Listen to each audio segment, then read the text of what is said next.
আপনি আপনার বাবা মার খোঁজ খবর নিচ্ছেন না, এটা সত্য? কষ্ট করে মানুষ করছি, পরিচয় দিতে চান না আমরা গরিব, পরিচয় দিলে যদি মান সম্মান না থাকে। খুব সহজে আপনার পায়ে লাইলে এটা ডিমান্ড কম। তার মানে আপনি আপনার ডিমান্ড বাড়ানোর জন্য এটা করছেন? বরং পোষণ খোঁজ খবর নেন, বিয়ে করি না রে ভাই, সহজ কথা আপনি বুঝেন না কেন, এটাই বাস্তব।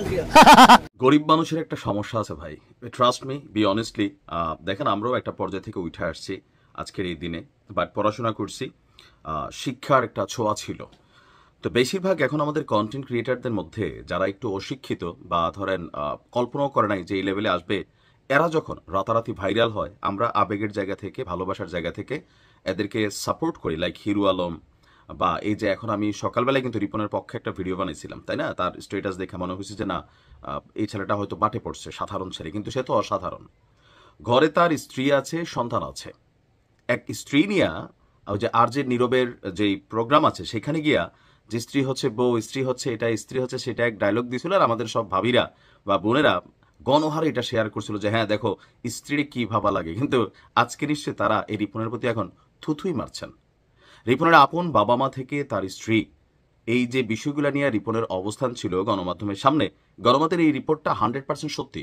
এখন বোঝা গেছে কেন আসলে রিপন গণমাধ্যমের সামনে আসতে চান না। কারণ রিপন নিজেকে অবিবাহিত দাবি করলেও তার স্ত্রী আছে, একটা ছেলে আছে, একটা মেয়েও আছে। আর যখন গণমাধ্যমকে সরাসরি বাড়িতে দৃশ্য দেখে আসলো, তারপরে রিপন বলতেছে যে তার বাড়িতে যে মহিলারা দেখা গেছে এটা তার ভাবি। এখন এই মহিলাকে নিজে দাবি করছে যে রিপনের স্ত্রী। ওই মহিলাটা তো আমরা দেখি না, রিপনের মা বলছে, বাবা বলছে। এমনকি সাংবাদিকরা যখন রিপনের চাচাতো ভাইকে সাথী নিয়ে বাড়িতে গেল, সেইখানে তারা সরেজমিনে দেখে আসলো।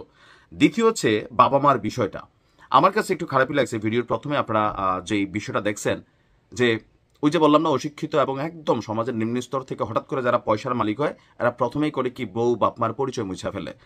তার বাবা মার সাথে তার যে অবস্থান বা ওনাদের যে বক্তব্য, এই যে সহজ সরল, অনেকে মনে করেন গ্রামের মানুষ অনেক সহজ, অনেক সরল, তো আসলে কেমন সরল আপনি নিশ্চয়ই দেখছেন। রিপনের মায়ের যে বক্তব্য ছিল, রিপন ভাইরাল হবার পর থেকে পুরনো ভাঙাগড় ছেড়ে স্ত্রী সন্তানদের নিয়ে পাকা বাড়িতে থাকে। দেখেন, পাকা বাড়ি করতে পারে, অবস্থার পরিবর্তনে সে বাড়ি করবে, তো সেই বাড়িতে যদি বাবা মার সাথে নাও থাকে, এখন সেপারেশন বাংলাদেশে খুবই কমন একটা জিনিস। আমি ওটাকে খুবই নেগেটিভ দেখতেছি না যে সে তার বাবা মার সাথে থাকতেছে না কেন, কিন্তু নিজের ঘরটা যেরকম পাকা পোক্ত করছে, বাবা মার যে ঘরটা দেখলাম টিনের ঘরে দিক দিয়ে ভাঙা ভোঙ্গা বা ওই দিক দিয়ে টিন নাই, তো এটাও কিন্তু সংস্কার করে দেওয়া জরুরি ছিল যে বাবা মা সেখানেই থাকুক, সমস্যা নাই, তাদের ঘর দুয়ারটা সুন্দর করে দেওয়া, তাদের মাসিক একটা নির্দিষ্ট ভরণ পোষণ দেওয়ার কিন্তু জরুরি ছিল রিপনের। কিন্তু রিপন সেই কাজটা করে নাই।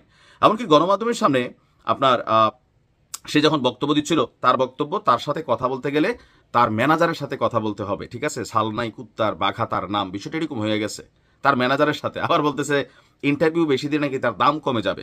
এখন এই যে দাম, তুই একটা কাঠমিস্ত্রি বাবা, তোরে মানুষে একটু ভাইরাল করছে, টাকা পয়সা কামাচ্ছ, বড় বড় কন্টেন্ট ক্রিয়েটাররা তোমাকে সাপোর্ট দিছে দেখা তুমি একটা পর্যায়ে আসছো। এখন তুমি যদি এই কথা বলো যে একটা ইন্টারভিউ দেওয়ার সময় ইন্টারভিউ বেশি দিলে তোমার দাম কমে যাবে, উদাহরণ দিল কি একটা মিষ্টি আপনি সহজেই পেয়ে গেলে এটার ভ্যালু থাকবে না, সেজন্য কি করতে হবে, সহজে মিষ্টি খাওয়া যাবে না। তারপর লাস্টে দিয়ে হা হা হা আই এম রিপন।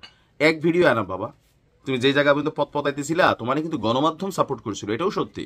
আমি সকালে যে নিউজটা করছি, আমি ভাবছি রিপন তো এই ছেলেটার অনেকদিন আমিও দেখি টুকটাক, মনে হচ্ছে সাধারণ একটা ছেলে, কথাবার্তায় সরলতা আছে, প্রাঞ্জলতা আছে, কিন্তু আসলে যে তলে তলে এগুলো কত বাটপার, জাতি হিসেবে আমরা বারবার ধরাই খাইছি এই বাটপারদের কাছে। আপনি দেখেন এই টাইপের কন্টেন্ট ক্রিয়েটার আপনি যারাই তোলেন, মানে হুট করে ভাইরাল হয়েছে, এরপরে তার পিছনের খবর আর নাই।